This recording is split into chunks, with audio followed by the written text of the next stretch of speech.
Meantime, today in Newtown, Connecticut, a high school graduation. Roughly 60 of those getting their diplomas are survivors of the Sandy Hook Elementary Massacre, one of the deadliest school shootings in American history. 20 of their fellow first graders and 6 educators were killed in the mass shooting on December 14th of 2012. Today, those victims will be honored. Since then, sadly, other school shootings have happened and concerns for violence remain, including locally. A recent CBS6Albany.com poll found 44% of those who answered feel they're extremely worried about the possibility of a school shooting occurring at their child's school. We've spoken to Max Schachter several times in previous Crisis in the Classroom reports. His son Alex was killed in the Parkland, Florida school shooting in 2018. He's now an advocate pushing for greater access to school violence data. For the Sandy Hook survivors like Max, the day their lives changed forever remains with them. The shooting was kind of like our most core memory growing up. And I think that took away a lot of the joy that we could have experienced when we were 6 years old. And I can't really remember many times before the shooting. Not only should parents have access to information, but school districts and the leaders that are trying to make decisions, you know, in Albany. How are they able to make decisions based on funding and school safety if they don't know what's happening inside the schools? That student you heard from, Grace Fisher, hopes to become a civil rights lawyer after college. A recent Pew Research survey found 59% of K-12 teachers say they're somewhat worried about a school shooting, including 18% who are extremely worried. On Wednesday, several dozen students who survived one of the worst mass shootings in U.S. history graduated high school. They were first graders at Sandy Hook Elementary School, where a gunman murdered 20 of their classmates and 6 adults. The new graduates tell how their lives have been shaped by the tragedy and how they're determined to keep massacres like it from happening ever again. It is bittersweet, you know, knowing that they should have been there. Matt Holden is among the more than 300 Newtown High School graduates. Today, they'll be missing the 20 classmates who aren't celebrating with them. This is such a monumental day, and we all can feel what we've lost. It's been nearly 12 years since a gunman entered Sandy Hook Elementary School, killing 20 first graders and 6 educators. The horrific memory still so vivid in these seniors' minds. We just heard popping and popping, so the loudspeaker came on with our principal, Don Hawksprung, telling us to get to our safe spots. When we heard the phone drop, which was something I'll never forget. And then we made it to the firehouse where we lined up by grade, and immediately we saw the chunk of our grade that was missing. CNN talked to a 6-year-old Seaver weeks after the shooting on her first day back to school. What do you think you're going to do today? You don't know? Excited to see everyone? Back then, Seaver didn't know how the tragedy would shape her life. Now it's more clear. She wants to be a therapist. I want to help give back to people who either are struggling and went through, you know, an act of violence with a gun, or people who just need help in their normal lives. Seaver, Holden, Walsenack among a group of Newtown seniors who are now activists. Last week, meeting with Vice President Kamala Harris to discuss gun violence.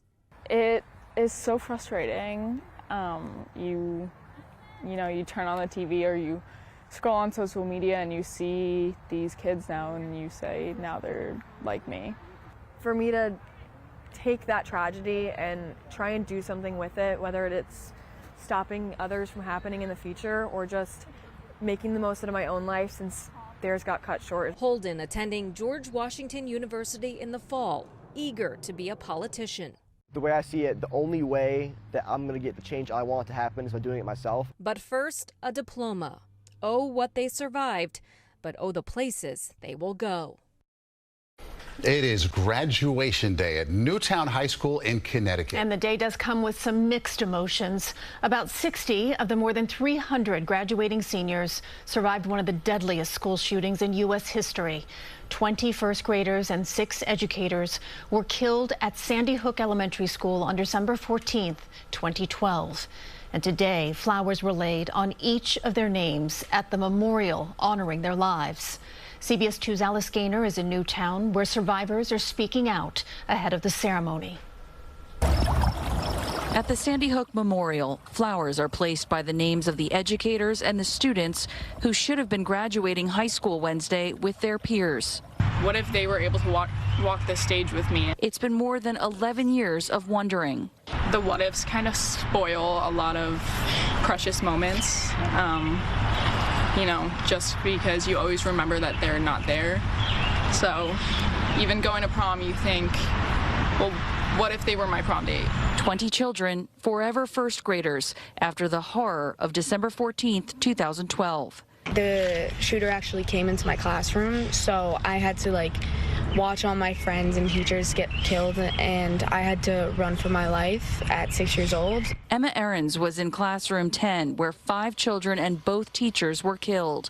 She remembers the gunman paused to reload. I was gonna be next, but there was a split second where a kid decided to say run. These survivors are part of the Junior Newtown Action Alliance pushing for gun safety. They met with Vice President Kamala Harris at the White House last week.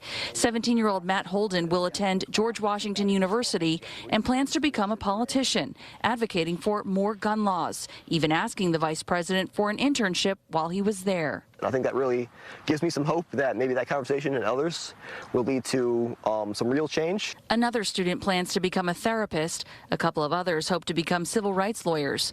No matter their path, the advocacy, they say, will continue. And through heavy hearts, they will mark this milestone. Super excited about heading to college. It's definitely a very bittersweet kind of emotion. Bittersweet because Grace Fisher is graduating Newtown High School without 20 of her classmates. They were killed in the massacre at Sandy Hook Elementary nearly 12 years ago. Emma Ahrens was there that horrible day too and lost her best friend. Thinking about all the what ifs of what if they were sitting next to me at graduation? What if we were still friends? Where would we be? Both Emma and Grace were just 6 years old in 2012 and seated in their first grade classrooms when the gunman stormed into their school. We thought it was construction because it's been going on for the past couple days on the roof. And then a guy armed came into my classroom and started shooting all of my friends and my teachers and my classmates. His gun had been jammed, and a friend of mine, Jesse Lewis, had yelled at us to run, and that's what we did.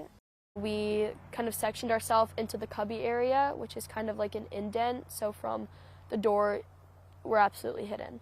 I remember feeling like I was in danger. Emma remembers bumping into the gunman in her rush to get out. The boy who yelled to her and others to run, Jesse Lewis, was fatally shot on the spot. When you believe he saved your life? I do, I really do. In the hallway right by the main entrance, there was chairs in front of the office, and under the chairs were people. Because of the force of impact of the bullets, they were blown under the chairs. When we got to the firehouse, we had to line up by grade, and that's when my teacher was really this is really not okay, because when we lined up by grade, half of our grade was missing and everyone else was there. In the years since, both girls have struggled to cope with the memories from that day. I've gone to therapy for 6 or 7 years. I have survivor's guilt, PTSD. It definitely instilled a lot of fear in me, and even now I don't think I've been to a single concert in my entire life, just because I'm really worried about that big crowd of people and not knowing where to go in case of an emergency. They've turned some of that anxiety into action. I want to live in a nation that values children more than guns. Both are members of the Junior Newtown Action Alliance, which promotes gun safety. I do not want future kids of America to have to be scared in a classroom. We really are pushing, obviously, for a federal assault weapons ban, but also we do shift our focus to safe storage laws and also mental health resources. They've met with members of Congress about gun laws, and just last week, Vice President Kamala Harris. And yet school shootings continue. It's definitely like a knife to the heart when you see it happen again and again after fighting so hard. On graduation day, the names of those lost were read, and ribbons marking the day of the massacre worn in their honor. Because their lives were lost so early, and I went through that at such an early age, I feel like it's my purpose to continue my life in honor of them. I know whatever I do, they will be proud of me. I like to believe that. On the most recent anniversary of the shooting, Emma posted this photo on her Instagram, writing in part, "I just want to live in a safe world. I miss you guys every day. I hope you are happy in heaven." The picture shows Emma with her best friend, Avielle Richmond, who died in the shooting.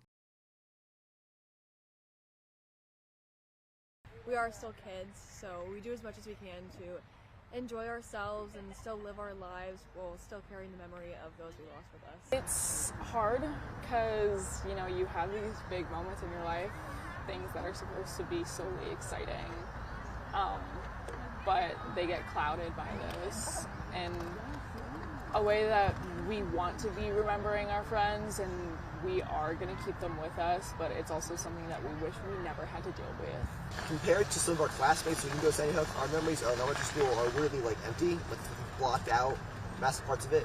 But it is still graduation and it is still an exciting day, and we're trying to make sure we put, that feeling first. we don't want to make this into a memorial. It is ultimately what should be the biggest day of most of our lives.